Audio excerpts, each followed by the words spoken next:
Thanks for tuning in to the Charles Novell School of Music podcast, The Best Day Yet. Here you'll find tips, insight, and information to help your music and your ministry succeed. Whether you're a singer, a musician, or a songwriter, we want to help you where you are, but we also want to help you get to where you want to go. We believe that our talents are God's gift to us, but what we do with those are our gift back to God. Yesterday's information is important, but what we can learn today will make this the best day yet. Welcome to the CNS podcast, The Best Day Yet. I am Rob Novell, your host for today's episode, and just excited that you have taken time to join in and be with us. We are continuing today a topic we started last week on practice. And today we're going to talk about 10 tips that will help you be more effective with your practice and in your practice time. But before we do that, I do want to again mention, hey, you all, CNS 23 at Murray State University is coming. It will be July 16th through the 22nd. Registrations are coming in very, very quickly. We have plenty of space, but at the same time, certain private instructors are filling up. So if you plan to be with us at CNS 23 and you have a specific teacher that you would like to request to be your instructor for the week, we need to hear from you. The sooner the better. That way we can secure your spot on their schedule. We have plenty of room. Murray State, part of the reason we went back to Murray State is as we are seeing growth with the school, Murray gives us just that. It gives us room to grow. We were at Fort Mountain in North Georgia for 2 years and had an amazing stay and time there. And for all practical purposes, we would have gone back. However, we outgrew that facility. God was seeing fit to open the doors for growth at CNS and us invite and bring more people into the CNS family, and we just simply ran out of room. So we headed back to Murray State University, which gives us plenty of room to grow. So we have room for you, but we need to hear from you. So www.cnsmusic.com is how you can register for this year's session. You all, CNS, if you've not experienced it, it is the place that you can fine-tune and further your music development. You can, whatever voice, instrumental, songwriting, whatever your talent is, we can help you with that. We are a school of music, but you all, CNS is so much more. It's a place to find motivation and encouragement, a place to find your call. I know the call on Rob's life, the school, growing up in this school, was instrumental on me understanding and knowing what it is that God needed me to do. So it's a place to find your call. More importantly, y'all, it's a place to find family. You will be welcomed into the CNS family, and it's just an experience. I was sharing with someone yesterday, as passionate as I am about the Charles Novell School of Music, it's really, truly hard for me to explain it to someone because you have to experience the week. You have to experience the sessions in order to truly understand. But you all, we have some great talent coming in this year.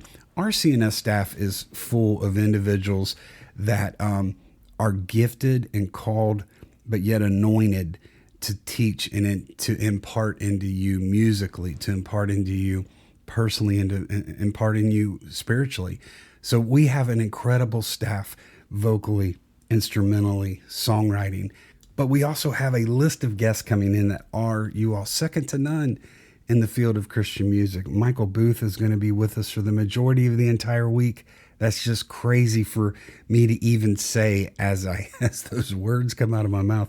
Man, Michael, what a talent, what a person. And he wants to be there to be able to be an influence on people's lives. Jonathan Wilburn is going to be with us on Monday and Tuesday. Super excited about Jonathan coming in. When I think of gospel music, I think of family and Jonathan, I first met Jonathan when he was part of his family, the Wilburns, in their ministry, and have watched him and watched his career, and I've watched his ministry, and to have him with us for a couple of days, it's unbelievable. Danny Funderburk will be with us this year, Scott Godsey, Paul Secord, Joseph Reed, Dave Clark. I could go on and on and on, but that's not what today's episode is about. Would love to speak to you about CNS 23. If you've never attended, I seriously want you to pray about being with us this July 16th through the 22nd. Again, it's very simple. You can head to the website, www.cnsmusic.com. And if you click on the fees and registration tab, it will take you directly to the page where you can fill out the registration form and reserve your spot. All we need is a small deposit at this point, and balances will be due a little later. So check that out and be with us again, July 16th through the 22nd. Okay, again, I want to get into we'll just say 10, I think, tips that can help you make your practice sessions more effective. And I think that's the key thing is sometimes it's not so much about quantity as it is quality. It's not so much about I have to practice 30 minutes today, or I have to practice an hour, or I have to practice 2 hours.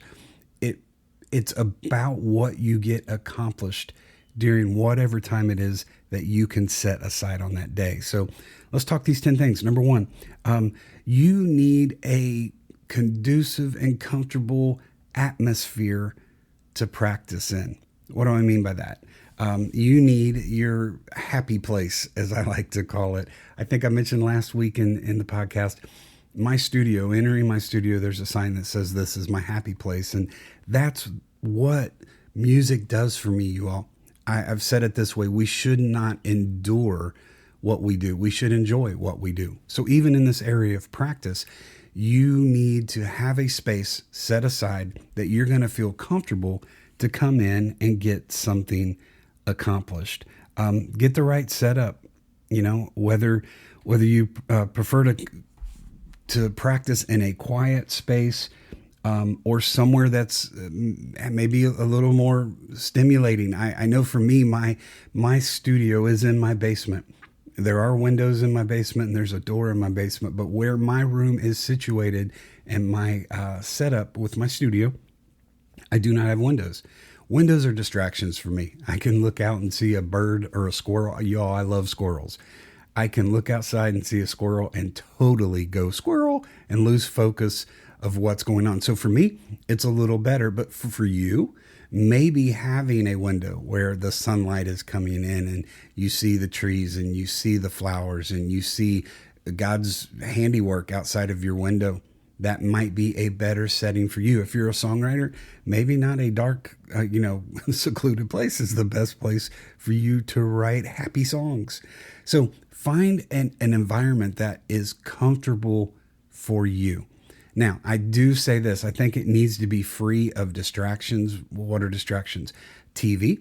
TV can be bad. It can, if you've got the TV going and you're trying to practice and something comes on, you're going to look at that and your focus is going to be pulled there. So I remove distractions like that. I don't have TVs in my studio where I practice. Another place that I practice is my private teaching studios at a couple of the church academies that I'm on staff at here in Atlanta. Those rooms, once again, are kind of set up free from the main distraction when I'm there and I get an opportunity to practice is my phone. And I literally will cut my phone off and set it over to the side so I can focus in on that time. When I'm there, if I have a student cancel, that's 30 minutes of built-in practice time for me. I could sit there in the corner of that room and play on my phone for 30 minutes, or I can be productive and get on the piano or grab a guitar. All of those things are set up for me there. They're also set up for me at my studio at my home. So that's another important thing. Make sure it's a place that everything you need is there. Your instruments are there. Your paper, pen, things that you need to take notes, or if you're a songwriter, obviously you're writing. Now, songwriting, you may choose to go computer or iPad versus pen and paper. I know for me in songwriting, it's still best for me to do it on paper because there's going to be so many notes and changes and corrections and edits that it makes more sense when you see that on paper than maybe in a note section of an electronic device. So your practice atmosphere, have it set up and conducive for you to be productive. I mentioned technology can obviously be a distraction, but it can also be a good thing. I do utilize my phone in teaching and in my practice sessions for various things, such as metronomes. A metronome is a great way, to keep timing going while you're practicing. We'll talk about this in a little bit. Droning. I will check pitch with students, maybe vocally. We'll do something a cappella. We'll check the tone at the beginning. We'll see at the end how far we've gravitated off of that. So setting a drone can help you with pitch. So technology can actually be part of your practice session. Just don't let it become a distraction. All right, moving on. Number 2, warm up. We talked about this too. Just like any athlete will be warming up before a game, I think it's vitally important that a warm up portion of our practice is very, very essential. Don't just jump it right in to playing your songs and singing your songs. Have a session of warm up before you get going. This can look different for all of us. Instrumentalists, it might be going through scales and different technique things vocally. There are vocal exercises and warm-ups that we can do. We will feature some of those in upcoming episodes, but for now, 2 options. We have vocal exercise warm-ups that are available either in physical CD copy or as downloads. If you're interested vocally in something like that, reach out to us and we can get that into your hands. But you can also find different warm-up techniques and ideas online, YouTube, and search for vocal warm-ups. Utilize these, make these part of your warm-up. Take it as an opportunity to prepare your body and mind for work and take stock of how you're feeling, how you're breathing, the tension your body's holding, why you're doing what you're doing at that time. It can just help you focus in on becoming more prepared mentally and physically for the rest of your practice session. So again, your warm-up session doesn't have to look the same every single day. I know for me, part of my warm-up will actually be working on a specific area of a song that gives me a little bit of difficulty. I will take part of my warm-up to work on that section.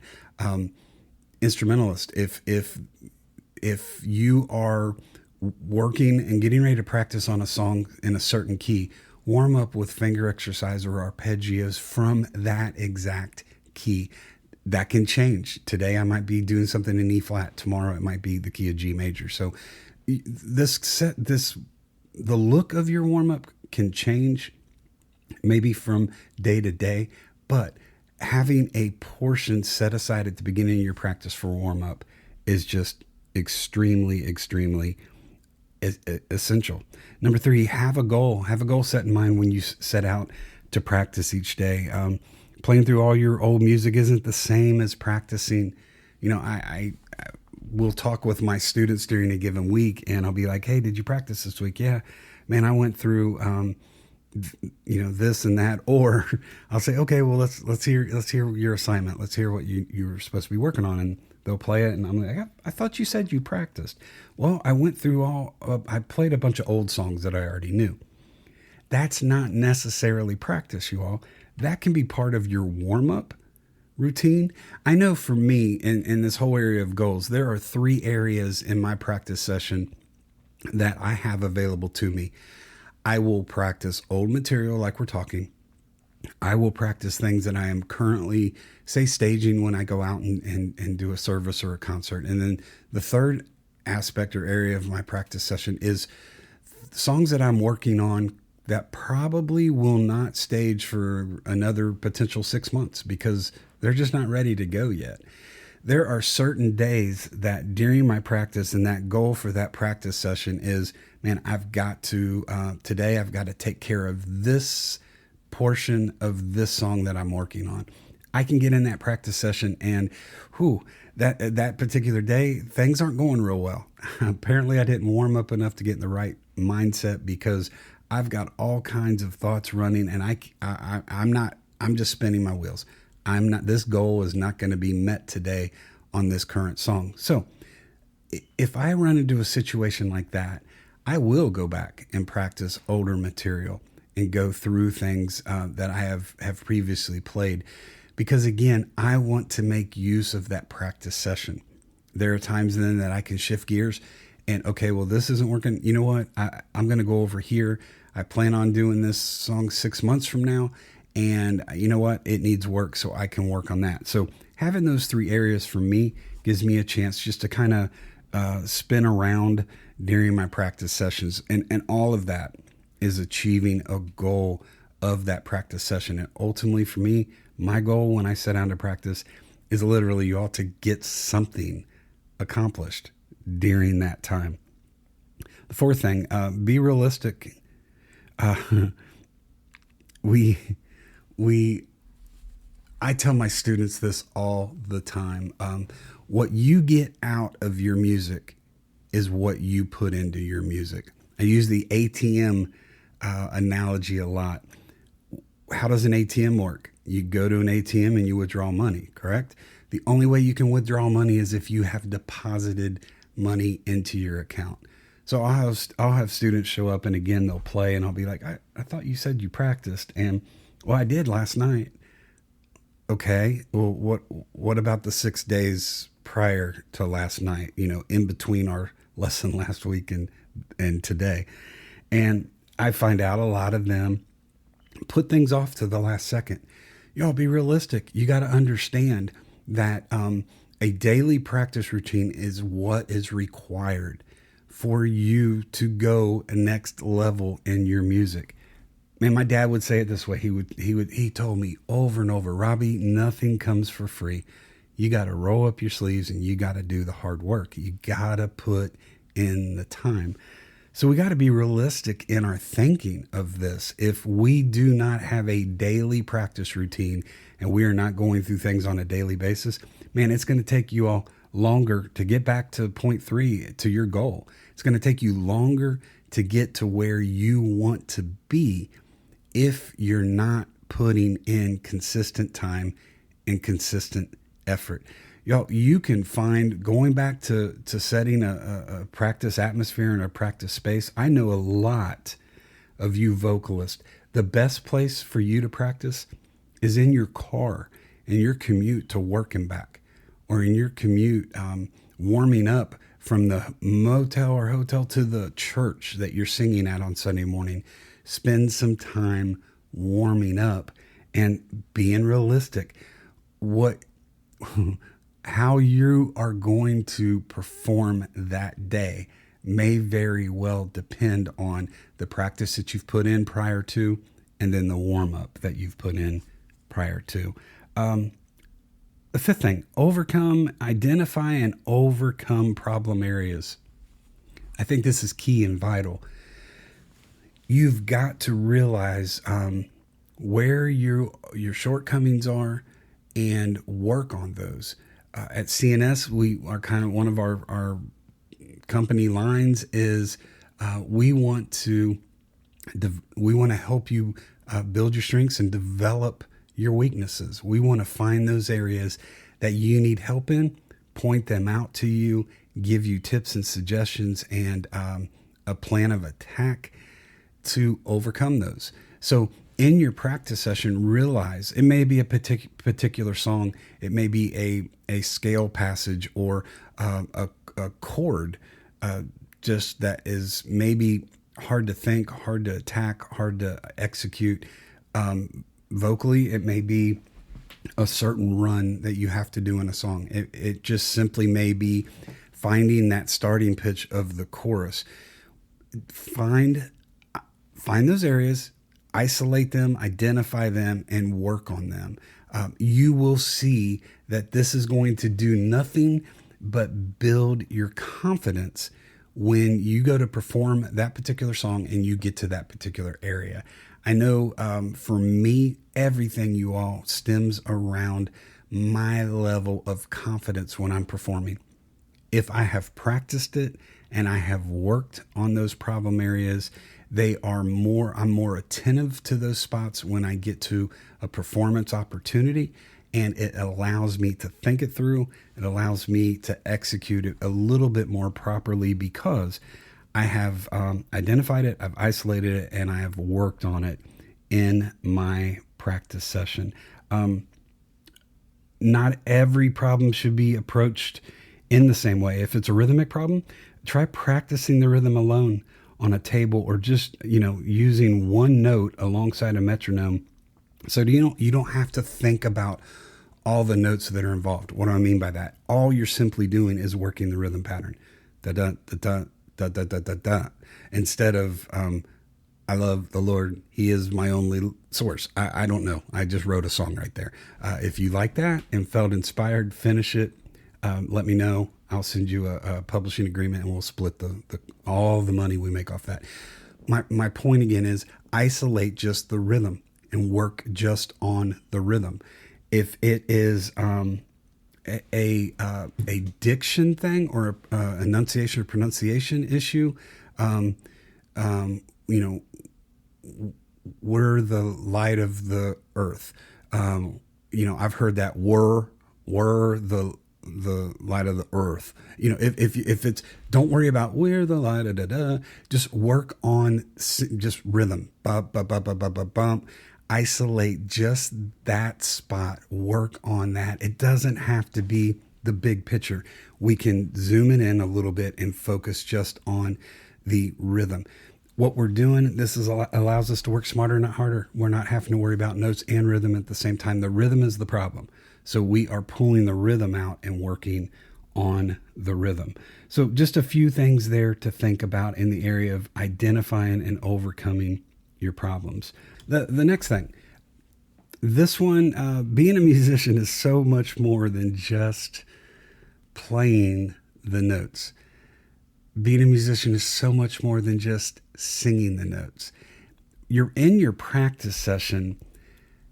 I think you need to utilize that time during your practice to understand the song that you're playing. I tell my students all the time that the difference between them playing a song and me switching places with them and me playing that song for them, the difference is how you interpret the song and how I interpret the song. And truly understanding and knowing the song can help us in this area of interpretation. And interpretation, you all, is something we need to practice as much as we need to practice playing or we need to practice singing. Vocally, take your practice session to truly read and understand the words of that song. Understand the message of that song. I say it this way all the time. You cannot sell something to someone that you have not already bought into yourself. I have been approached so many times in my life by different pyramid scheme things where, man, someone approaches me and they are passionate about it. And, they're a little confused 10 minutes later after their elevator pitch why I'm not as excited. Well, listen, you should be excited. You're involved. You know about this. You are selling this. You are trying to get me to buy into this. You have got to understand what it is that you are selling if you're trying to get me to buy in. So I get that. You've got to understand, what it is that you are doing. So I think it's important that we study the lyrics of the song, understand the message, because in the area of interpretation, that's how we interpret a song. That is 100% how we interpret a song. my challenge, you all growing up, musically, I've grown up in a musical home, but it was a ministry home as well. And I know that the music I've been doing is Christian music and ultimately what that message is about. But guys, I will hear a song multiple times before I can tell you the lyrics of the song. Still, one of my biggest challenges is remembering titles of songs. I can tell you the chord progression, I can give you the arrangement, I can give you the rundown, key changes. I can give you all that because I heard it.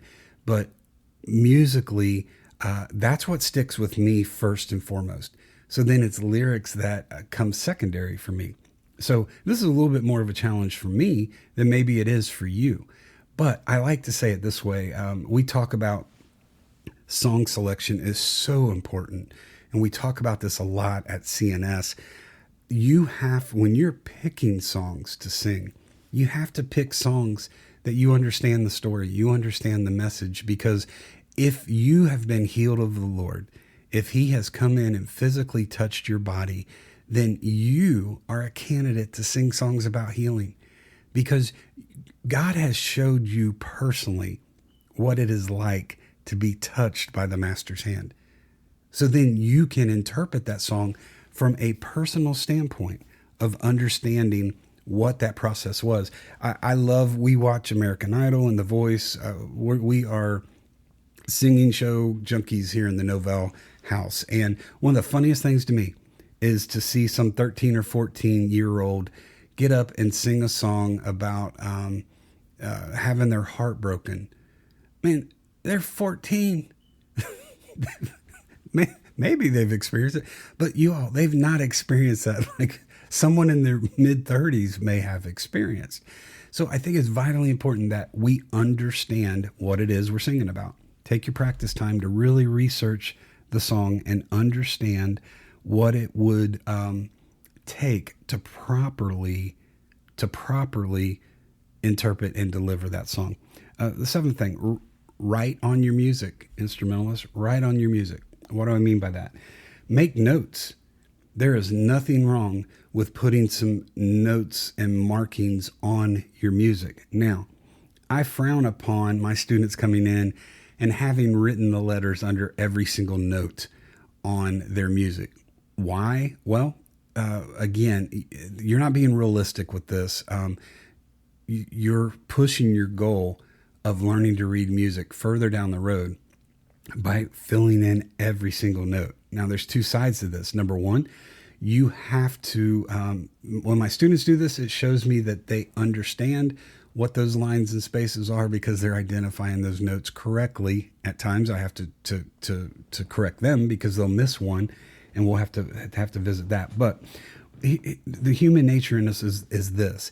If we write the letters under every single note as we are playing that song, we're not reading the music, we're reading those notes that we wrote in there. So I frown upon writing in every single thing. But here's what I mean by that. If there is a chord or a certain rhythm pattern, like we talked earlier, that is going to give you issues, write the counts underneath that rhythm passage. Put an asterisk by that measure so visually you see that measure coming as you're approaching it. There is absolutely nothing wrong with making some notes on your music. One of the coolest things that happened for me was this. When my daughter Aaliyah, when we were auditioning her at music schools for college, we had the opportunity to go to Barry College or University, one of the two, and outside of Rome, Georgia. And we went and we sat through some orientation classes and this and that. And then we had set it up that day for her to have a one-on-one session with one of the college piano professors. And when we got to that segment of the day, he said, Dad, would you like to come and sit in on the lesson? And, being musical, being a teacher, but more importantly, being the father of that beautiful young lady, I'm like, yes, I'll come in that room with you. So we went in there, and she had some songs that she was working on, and he asked her to play, and she got done, and loved his approach. He built her up. The sandwich approach. If you don't know the sandwich approach, you start with a soft piece of bread, then you apply the meat, and then you finish with another soft piece of bread. So he started out pointing out the things that he felt she did successfully. Then they worked on some areas, and he went over to a filing cabinet, opened a drawer, pulled out a book. He knew the song that she just played, he had inside this certain book. He opens the book, puts it on the piano in front of her. And when he opened it, I noticed he had markings in various places on the music. And that really spoke to me that day. And then he even mentioned this to her. He said, nothing wrong with making some notes here to help you to actually help you with the learning process. So feel comfortable to make some notes on the music and some markings along the way. This will help you in the learning process. Okay, a couple more here that I want us to talk about before we wrap up today. This is a big one. Number 8, record yourself. Sometimes I think it's vitally important for you to hear what the audience is going to hear. And the only way we can do that is to record ourselves. So several things that this is going to do for you. I like all the time, I encourage students, especially when we're preparing for a recital or performance, I'll encourage them to record themselves for this reason. It's the closest way that we can simulate or practice playing under pressure that we will experience when we get into a live performance. As soon as you hit that record button, your nerves are going to kick in because you feel the overwhelming responsibility of making it as perfect as you can. So recording your practice sessions is a great way for you to learn. Again, if we want to hear what the audience is hearing, try recording your practices. Listen back and critique yourself. Critique yourself at that point. So we can do this with just audio. If we want to see as well as hear what our audience is seeing and hearing, video your practice sessions, video a song. This is going to allow you to not only hear the music, but it's going to allow you to see what your audience is going to see as well. Number 9, be in the right frame of mind before you practice. For me, there's always things running through my head. And what I will do is try my best to park those thoughts and those situations before I get into my practice session. If I'm going to practice for an hour, guess what? Those chores around the house that need to be done, those bills that need to be paid, those phone calls that need to be returned, those are going to be there an hour from now. I don't need to be stressing those and worry about them while I am trying to be effective with an hour of practice. So try to free your mind of any distractions and things that would take away from your practice session. The last thing I want to talk about, reward yourself. What do I mean by this? You know what? Daily, after I get finished practicing, I thank the Lord for the opportunity to do what I get to do. I love music with everything inside of me, and I am so thankful for the talents, the skill sets, the ability that God's given me. Music brings so much joy to my life. I don't know what I would do without music. I just being completely honest with you. So daily, when I get finished with practicing, I thank the Lord for giving me the opportunity to serve Him through my music. And, I try to positively reinforce myself. So this is kind of this rewarding that I'm talking about. I mentioned earlier, we should not endure what we do. If we're called of God to do something, we should enjoy what we do. So again, just 10 things I think can make you more effective in the area of practice in your music. Hope this helped today. Hope you got some insight today. And I think if you apply this stuff, it will truly make this your best day yet. Y'all be blessed. Thanks for listening to the Charles Novell School of Music podcast, The Best Day Yet. You can follow us on Facebook, Instagram, and Twitter under the name the Charles Novell School of Music.